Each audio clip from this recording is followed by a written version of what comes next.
Ce mardi 10 février, Monique Olivier a été extraite de sa cellule.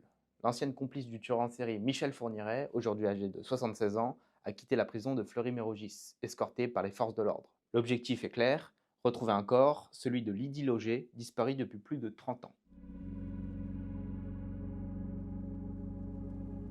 Après avoir nié pendant des années, Monique Olivier a fini par reconnaître que le 18 décembre 1993, elle était bien avec Fourniret, quand celui-ci a enlevé Lydie Loger, et qu'elle a même aidé son ex-mari à enfouir le corps de la jeune femme. L'objectif du jour est donc simple, la transporter sur les lieux, pour peut-être enfin localiser la dépouille et mettre un point final à l'affaire Lydie Loger. Retour au samedi 18 décembre 1993. Ce jour-là, Lydie Loger, une jolie brune de 29 ans qui travaille comme documentaliste, se trouve seule dans sa maison de Saint-Christophe-le-Jajolais, un petit village de l'Orne. La jeune femme déprime un peu, elle vient de se séparer de son mari et de son fils de 7 ans, dont elle a la garde alternée et qui se trouve chez son papa. Après le déjeuner, elle passe prendre un café chez une voisine. Puis, vêtue d'un manteau de cuir marron, elle part en voiture à Argentane, faire ses courses de Noël. On sait qu'elle s'arrête dans 2 supermarchés de la ville et achète entre autres un sapin. De retour chez elle, vers 19 h, elle passe plusieurs coups de fil à ses proches, notamment à son petit garçon, qu'elle doit récupérer le lendemain pour les fêtes. Ensuite, silence radio. Le dimanche 19, François, son ex-mari, débarque comme prévu à Saint-Christophe-le-Jajolais, avec le petit. Il sonne à la porte, pas de réponse. C'est d'autant plus curieux que la voiture de Lydie est stationnée à sa place habituelle, devant le garage. Mais en s'approchant du véhicule, il constate que les clés sont restées sur le contact. Et ça, ce n'est pas dans ses habitudes. Inquiet, il rentre chez lui avec son fils et appelle les proches de la jeune femme.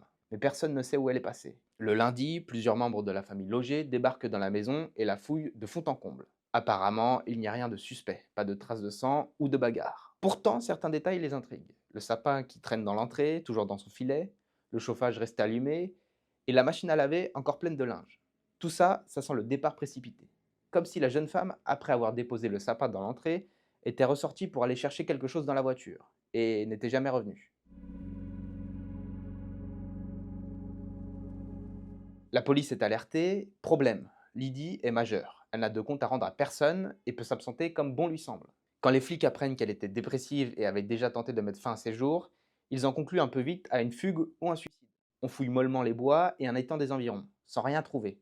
Ses sœurs évidemment n'en croient pas un mot. On ne va pas se suicider alors qu'on vient d'acheter un sapin de Noël et des cadeaux pour son enfant. Les années passent et l'enquête piétine. L'affaire est même close par un non-lieu en 98, confirmé en 2009.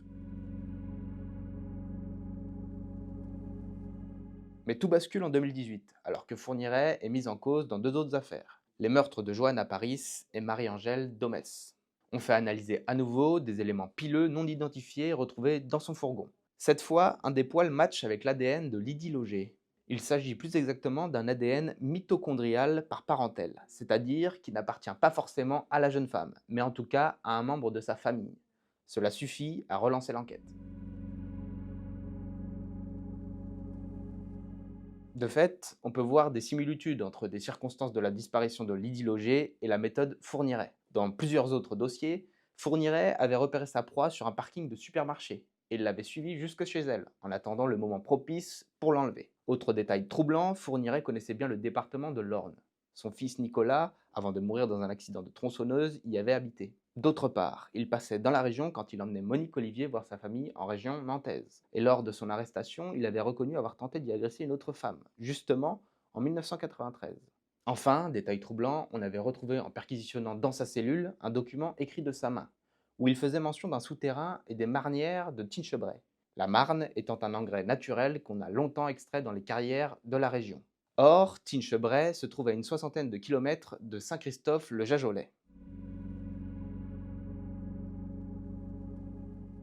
Le 12 novembre 2019, Fourniret est extrait de sa prison et conduit dans le bureau de la juge Sabine Kéris. À 77 ans, le vieil homme, barbe blanche et l'air hagard, n'est plus que l'ombre de lui-même. Il est rongé par la maladie d'Alzheimer. Pourtant, quand la juge lui présente une photo de Lydie Loger, il lâche quelques larmes. Son visage me dit quelque chose, murmure-t-il. Je ne crois pas que cela puisse être quelqu'un d'autre que moi qui ait mis fin à son parcours de vie. Et il ajoute, si cet ADN a été découvert, c'est qu'elle est passée sur le chemin Fourniret. Un peu plus loin, il précise, faisant allusion à ses problèmes d'érection, elle a été témoin de mon incapacité.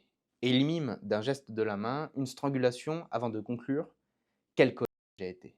Quand il meurt en 2021, il laisse Monique Olivier seule héritière de ses crimes. Interrogée sur l'affaire Lydie Loger, dans laquelle elle a été mise en examen pour complicité, Monique Olivier va nier durant 4 ans, jusqu'en octobre 2024, où elle passe enfin aux aveux. Elle reconnaît ainsi que le 18 décembre 1993, elle était bien avec Fourniret, près d'un supermarché d'Argentan, quand celui-ci a repéré Lydie Loger en train de monter dans sa voiture. Ils l'ont suivie jusqu'à chez elle, à Saint-Christophe-le-Jajolais, et il l'a kidnappée alors qu'elle sortait récupérer quelque chose dans sa voiture. La suite, c'est du Fourniret dans toute son horreur. Elle décrit une scène qui glace le sang. Dans mon souvenir, dit-elle, il est monté à l'arrière du véhicule avec elle, et moi j'étais à la place du conducteur. Il m'a demandé de rouler, ce que j'ai fait. Je l'ai fait avec angoisse et appréhension, tout en sachant ce qu'il se passait derrière. Elle poursuit. Il y avait des coups de pied dans le dossier du fauteuil. Ensuite, le silence. Hélas, c'était terminé pour cette pauvre victime.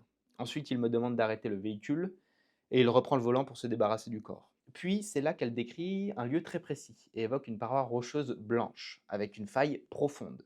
Un endroit accessible, conclut-elle, via un parking en terre battue. Un déplacement est alors organisé juste après ses aveux, le 21 janvier 2025. L'objectif est clair, essayer de raviver sa mémoire. La suite pourtant est plutôt décevante. Le convoi part pour un long périple à travers les carrières de l'Orne et du Calvados voisin. À chaque halte, Monique Olivier est invitée à descendre du fourgon, à observer les lieux et à fouiller dans sa mémoire, à la recherche de souvenirs vieux de plus de 30 ans. Magistrats, avocats, gendarmes et policiers la fixent avec attention, guettant la moindre trace d'émotion sur son visage. Mais il reste blême, inexpressif. En vain, ce transport sur les lieux ne donnera rien.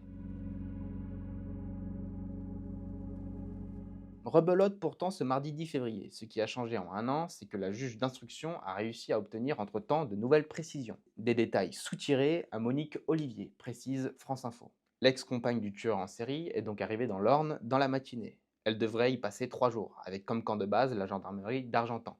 Le jeudi 12 février, une reconstitution du crime devrait avoir lieu.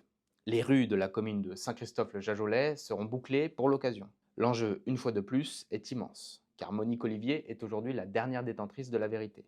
Et sans elle, Lydie Loger risque de rester à jamais une disparue sans sépulture. La justice espère donc une nouvelle fois faire parler le passé. Reste à savoir si cette fois, il acceptera de se livrer. Merci à tous d'avoir suivi cette vidéo, je vous invite à vous abonner à la chaîne ou à suivre notre actualité sur le site lenouveaudétective.com.